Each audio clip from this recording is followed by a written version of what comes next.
We are following breaking news. Reports of a man in his 40s killed by a front-runner train. It's a headline we hear all too often. A man who was likely on his cell phone was hit and killed by a front-runner train. Preventable collisions that turn fatal.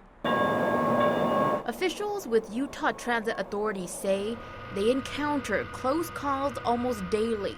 Most of the time, it's really just a case of somebody who's being distracted. One could say it's an inherent risk that comes with the job of being an operator at Utah Transit Authority. But for Light Rail Controller Supervisor Ryan Wagner, it's a risk he tries not to think about. It was probably about 9 months before I got on a train again. And, to this day, I seek help. Wagner is talking about the traumatic incident that took place nearly 8 years ago. It was June 2011 when he was training with an instructor on a TRAX train. They were approaching the Jordan Valley crossing in West Jordan when we had noticed that 2 younger pedestrians had walked in front of the train, and the second they stepped out, it was already too late. The impact killed one of those pedestrians, 15-year-old Shariah Casper. Wagner became overwhelmed with guilt after he had just welcomed a second child into the world with his wife. I sat there and told myself, why did I deserve to have my kids when I just operated something that took somebody else's away? Shariah's death remained in headlines for weeks while her father was advocating for improved pedestrian safety in the area. But in the meantime, no one from the public knew how Wagner was suffering at home. You can't sleep at night. You have so much going through your head that you need help to process everything. Data obtained by ABC4 News shows UTA bus, TRAX, and front-runner operators are involved in an average of 7 fatal collisions per year.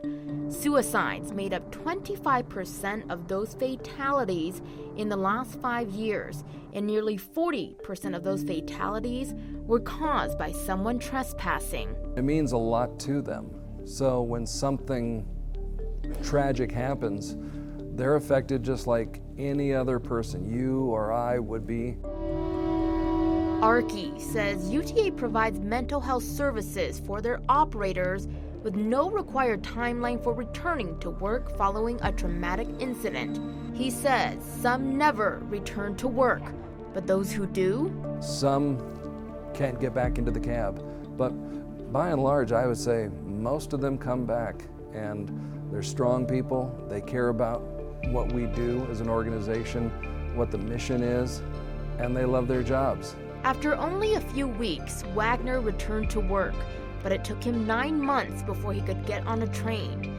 Now, as a light rail controller supervisor, he looks after the employees who once sat in the seat that he once did. Even though he doesn't know if he'll ever fully heal, he's sharing his story, hoping it will save someone else's life. My outlook is always to make sure everyone's safe, to make sure that they're educated and understand why things are done the way they're done. Reporting for ABC4 News, I'm Rosie Nguyen.